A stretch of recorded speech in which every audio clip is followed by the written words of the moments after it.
They say childhood is when you're safest, when the world wraps you in innocence and storybooks. But at 8 years old I found something no child should ever see. While playing hide-and-seek at my uncle's house, I slipped into a forgotten hallway and found a closet. Quiet, dusty, perfect. Or so I thought. Behind those coats was a second door. A door to a room that smelled of damp paper, mildew, and something darker. Inside were binders, a humming laptop showing silent videos of children, and a thick black book with my name scrawled on the spine. Page after page. There I was, sleeping, changing, playing, completely unaware I was being watched, stalked, recorded. I stood frozen in a place built not for shelter, but for secrets. I shut the door. Then the next. And I didn't say a word. Because who would believe an 8-year-old girl when the monsters didn't come from under her bed, but from behind her uncle's closet wall? That night, I sat on the edge of my parents' bed, knees trembling, heart thudding like a secret trying to get out. I told them everything. The hidden room, the pictures, the black book with my name. My mother, Susan, looked at my father, Robert. Then she smiled tightly and said I must have dreamed it. He called me dramatic, said stories like mine could destroy a family. That was the word, destroy. They told me to forget, so I did, or I tried. I stopped playing hide-and-seek, slept with the light on, locked my door, and slowly I buried it, until even I wondered if it had all been a dream. But deep down, I knew. Dreams don't leave shadows that long. I was 24 when the past came knocking in the worst way. My uncle, yes, that uncle, was arrested for trying to lure a little girl into his car outside a school. The photo on the news chilled me to my bones. That girl could have been me at 8. Same pink dress, same tie-dye shoes. And just like that, the memories returned, not in fragments but whole and breathing. The hidden room, the smell of mildew, that black book is with my name. I called my parents, heart in my throat. Susan said it was all a terrible mistake. Robert warned me not to stir up old lies, but 2 days later the prosecutor called. They'd found my name again, etched into a worn binder hidden in my uncle's drawer. They believed I was one of his earliest victims. That call didn't just reopen a wound, it confirmed I was never crazy. I was right, and now the question wasn't if I'd speak, but whether I could carry the truth after being told to bury it for so long. They thought the trail had ended. No more evidence, no more names. But memories don't fade just because justice slows. I remembered the hallway, the way the carpet dipped, how the closet door hid another. I told the prosecutor exactly where to look. A week later, they found it. The hidden room, the binders, the laptop, maps and names of children, some missing for 20 years. It was worse than I ever imagined. My family said nothing. My mother sent a single text. You don't know the damage you're doing, but I did, and it was already done. Then one afternoon I dropped by with mail. My father wasn't home, but his study door, always locked, was ajar. Something pulled me inside. In the bottom drawer I found a binder. Same spine, same stickers. A girl in the first photo, maybe 9, on a swing, smiling into sunlight she didn't know was being stolen. My knees nearly gave out. It wasn't just my uncle. My father, my own father, was part of it. I left without a word, drove home in a fog, locked every door, and the next morning I made the call, told the prosecutor what I found. When she asked if I was willing to help them dig deeper, I didn't hesitate, because silence had already hurt too many, and I wasn't going to let it win again. There's a moment in every child's life when the illusion of safety shatters, not loudly but quietly, like glass cracking beneath bare feet. Mine didn't break at 8 when I found the hidden room. It broke 16 years later when I sat across from the man who had helped build it. The prosecutor, Jacqueline Wilson, arranged a meeting with me and a detective named Stephen Matthews at a coffee shop tucked near my apartment. Detective Matthews didn't smile much. He smelled faintly of sandalwood and wore the look of a man who'd seen too much and heard worse. He sat across from me, quiet and firm, and said, "We need a confession." The binder I found in my father's desk wasn't enough, not legally, not yet. I blinked. "You want me to wear a wire?" Matthews nodded. "Your father may talk to you. People like him, like your uncle, keep secrets until the cracks form. Sometimes family makes them want to justify themselves, and sometimes they slip." I nearly laughed. My father, the man who'd spent my entire life denying what I saw? I told him as much. He shut me down when I was 8. He'll never talk now. Still, I agreed, because what other choice did I have? They handed me a small device disguised as a USB stick, a button on the side. Press once to start recording. My hands were already sweating. The next morning I called my dad, asked if we could meet for lunch, just the two of us. I said I wanted to talk about Uncle Mark. There was a pause, then, "All right?" We met at the same diner where I used to sip chocolate milkshakes and press quarters into the jukebox. I got there early, sat in the back booth. The vinyl seat groaned beneath me, and the air smelled like old grease and burnt coffee. I pressed the button, the device blinked red from inside my pocket. He arrived on time, older than I remembered, shoulders slumped, eyes hollowed by time or guilt, maybe both. He slid into the booth without a hug, no hello. We ordered food we wouldn't touch. I started talking. No easing in, just truth. I told him I knew about the binder in his drawer. He didn't blink. You shouldn't have been in my study. That was it. Not denial, not shocking, just an annoyance that I'd found what he hid. I pressed on. How long were you involved? He stirred his coffee, metal clinking on ceramic like a slow metronome.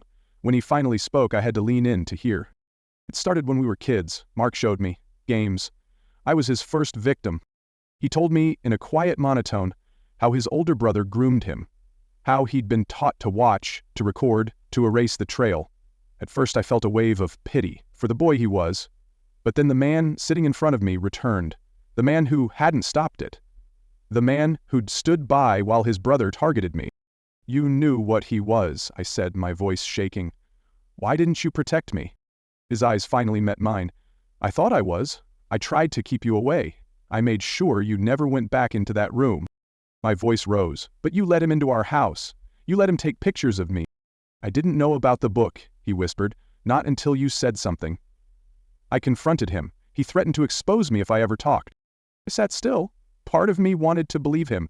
But belief is a fragile thing when it's been broken too many times. What about the girl in your binder? I asked. Silence. He stared down at the table. Didn't say a word. That was my answer. I couldn't stay. I pushed my plate away, stood up. My voice was flat. I have to go. He didn't try to stop me. I drove straight to the detective's office and handed over the recording. Matthews and Jacqueline listened, stone-faced, while I sat there like a ghost of myself. When it ended, Jacqueline touched my shoulder. It's not a full confession, she said, but it's enough to get a warrant, enough to find the rest. And they did. A few days later, they searched my parents' house. My mother was at work. The detectives uncovered a hidden compartment in my father's study. More binders, more names, more children. The list was growing longer than I could bear. My mother called, her voice shrill and cracking through the phone. What have you done? I didn't answer, I just ended the call. 2 days later, I sat in my car across the street and watched them lead my father out in handcuffs. The man who had once tucked me in at night looked small now, like a suit 2 sizes too big. My mother stood in the doorway, stunned and sobbing, one hand over her mouth. I didn't go to her. I couldn't. That moment, watching him be taken away, should have felt like closure. Justice. But it didn't. It felt like watching a house burn down, not because you wanted to, but because you had to, because rot had made it unlivable. And sometimes, fire is the only way to start again. The preliminary hearing was set for the following week. Jacqueline explained that they didn't have as much physical evidence against my dad Robert as they did against Uncle Mark, but my recording, combined with the binders they found, was enough to hold him. She asked if I would be willing to testify if it came to that. I said yes, even though the thought made me want to throw up. The night before the hearing, my dad asked to speak with me. Jacqueline advised against it, but I needed to hear what he had to say. They set it up in an interview room at the police station. Detective Matthews stood in the corner while I sat across from my dad at a metal table. The fluorescent lights buzzed overhead, casting harsh shadows across his haggard face. He looked terrible. His eyes were sunken, his jail uniform hung loose on his frame. He'd only been in custody for a few days, but it looked like he'd aged years. He didn't waste time with small talk. I'm going to plead guilty, he said, and I'm going to tell them everything I know about Mark. I hadn't expected that. Why? Because I need to protect you, he said, something I should have done a long time ago. I didn't know what to say to that. Part of me wanted to scream at him that it was too late, that he'd had his chance to protect me and he'd chosen his brother instead. But another part of me, a small, wounded part, was grateful. It meant I wouldn't have to testify. I wouldn't have to sit in a courtroom and tell strangers about finding that room, about seeing those pictures of myself. Mark is dangerous, my dad continued, more dangerous than people realize. The things they found, it's just the surface. There's more, much more. A chill ran down my spine. What do you mean? He leaned forward, lowering his voice, even though I'm sure Detective Matthews could still hear every word. The missing kids, the ones they haven't found yet. Mark kept records of everything, but not all of it was in that room. I felt my stomach drop. Where else? There's a cabin up near Lake Miller. It belonged to our grandfather. Mark took it over after he died. No one else in the family ever goes there." Detective Matthews stepped forward at that point. "We'll need the exact location." My dad nodded. "I'll give you everything. Maps, directions. The key is hidden under a fake rock by the back door." I couldn't believe what I was hearing. How long had he known about this cabin? How many kids had disappeared while he kept a secret? "Why now?" I asked. "Why are you suddenly willing to talk?" He looked at me with tears in his eyes. "Because I saw your face when they arrested me. I saw what I've done to you, what I've allowed to happen to you, and I can't live with it anymore." I didn't know if I believed him. I didn't know if it mattered. What mattered was that he was talking, that maybe, finally, some of those families would get answers about their missing children. The next day, a team of officers and forensic experts went to the cabin. I stayed at my apartment, jumping every time my phone rang. Jacqueline called me that evening. Her voice was tight, controlled. "We found them," she said. 6 bodies, all matching missing children reports from the last 15 years. I sat down hard on my couch. 6 kids, 6 families who had spent years wondering, hoping, praying. 6 lives were cut short by my uncle. And my father had known. Maybe not everything, but enough. He'd known, and he'd said nothing. "There's something else," Jacqueline continued. "We found journals, detailed accounts of everything. Your uncle wrote about your father's involvement. It seems your dad wasn't just a passive participant. He helped. He participated." I hung up the phone and ran to the bathroom, barely making it before I threw up. I stayed there on the cold tile floor for hours, unable to move, unable to process what I'd learned. My father wasn't just a victim who failed to protect me. He was an active participant in the abuse and killing of children. Children like me. The next morning I woke up, still on the bathroom floor, my body stiff and aching. I checked my phone to find dozens of missed calls and texts, some from Jacqueline and Detective Matthews, some from reporters who had somehow gotten my number, and one from my mom, Susan. "We need to talk," was all it said. I didn't want to talk to her. I didn't want to hear her defend my dad or blame me for what was happening, but a small part of me wondered if she had known too, if she had been part of it somehow. I needed to know. I agreed to meet her at a park near my apartment. Neutral ground, public, safe. I got there early and sat on a bench, watching people walk their dogs and jog along the paths.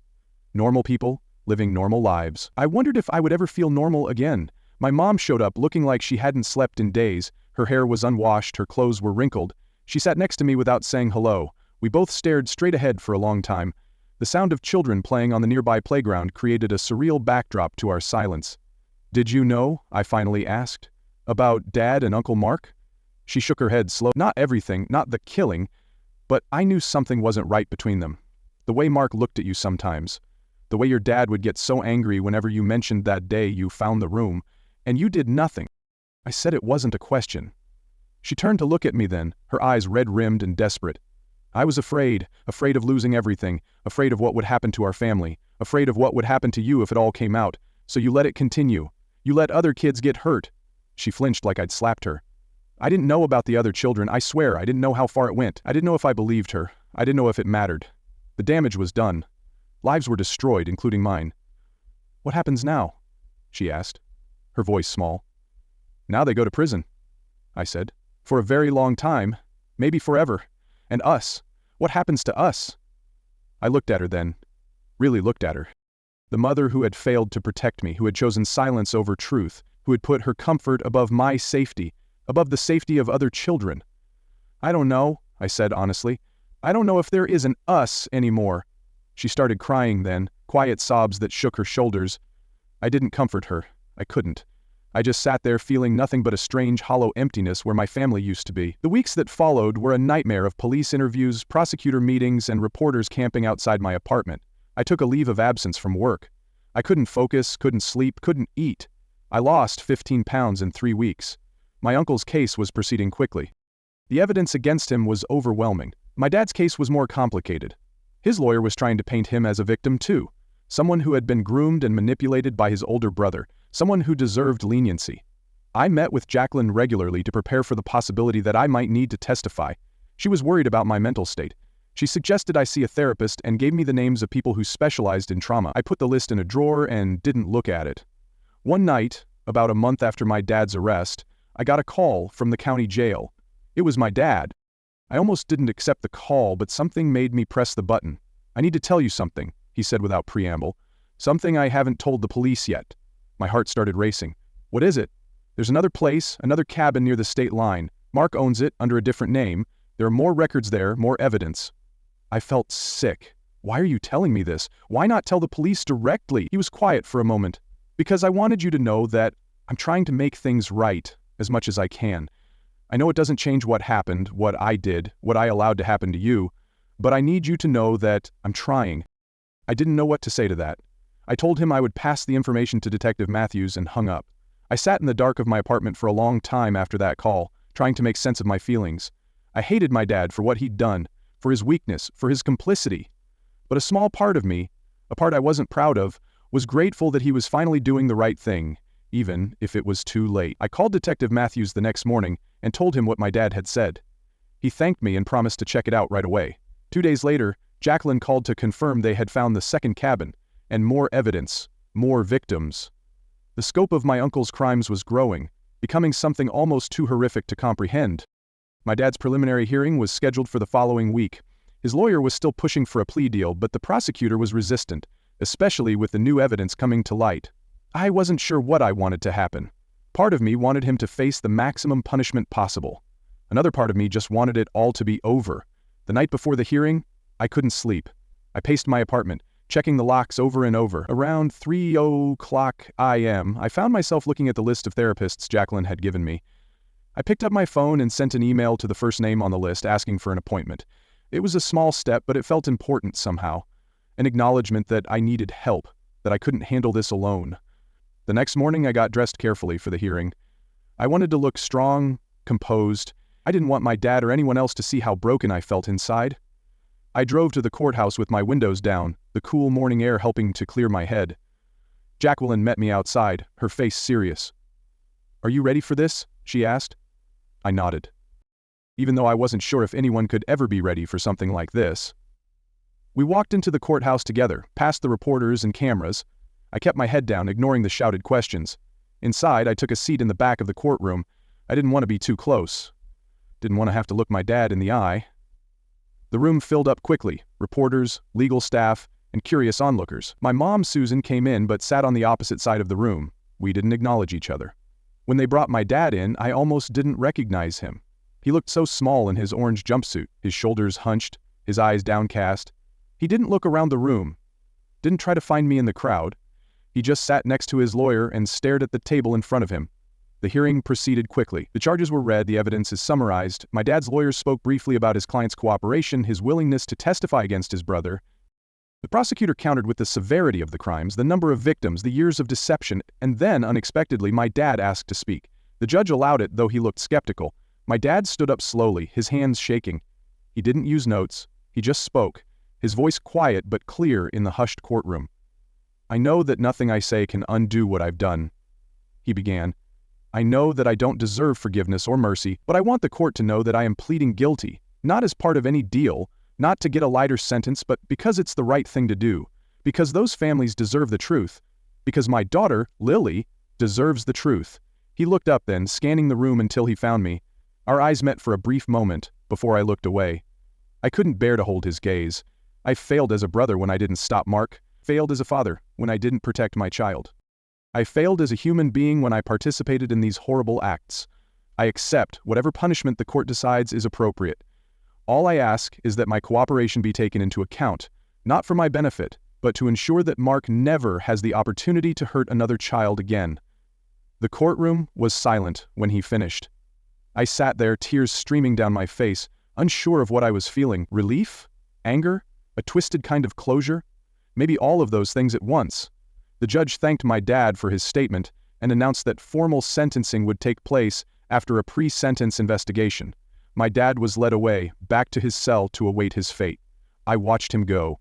This man, who had been my father, who had betrayed me in the most fundamental way possible, was now trying, too late, to do the right thing. Jacqueline found me outside the courtroom, sitting on a bench, staring at nothing. She sat next to me, not speaking, just offering her presence. After a while, she told me that because of my dad's cooperation, they might be able to close dozens of cold cases, bring closure to families who had been waiting years for answers. It was something, at least, a small good coming from so much evil. I nodded, unable to find words. I was exhausted, drained in a way I had never experienced before, but underneath the exhaustion was something else. Something that felt almost like the beginning of healing. The truth was out, the secrets exposed to light. It wasn't an ending. I knew the road ahead would be long and painful, but it was a start. As I walked out of the courthouse into the bright afternoon sun, I took a deep breath. For the first time in weeks, maybe years, it felt like a real breath, like my lungs could expand fully, like the weight on my chest had lightened just a little. I had no idea what would happen next. I didn't know if I would ever speak to my mother Susan again. I didn't know how I would rebuild my life after this. I didn't know if the nightmares would ever stop, but I knew one thing for certain. I had survived. I had spoken the truth. I had broken the cycle of secrets and silence that had nearly destroyed me. And for today, that was enough. If this story moved you, if it made you think about the silence that hides behind too many front doors, please let us know in the comments below. Have you ever faced a truth your family wanted to bury, or stood up for what was right, even when it meant standing alone? We read every comment, and your voice matters here because healing starts when stories are shared, not hidden. If you found this video powerful, we invite you to watch more from our channel. These are real stories, uncomfortable, honest, necessary. Don't forget to subscribe and turn on notifications so you never miss a moment of courage, heartbreak, and truth. And most of all, thank you for listening. Really listening. It's how silence gets broken.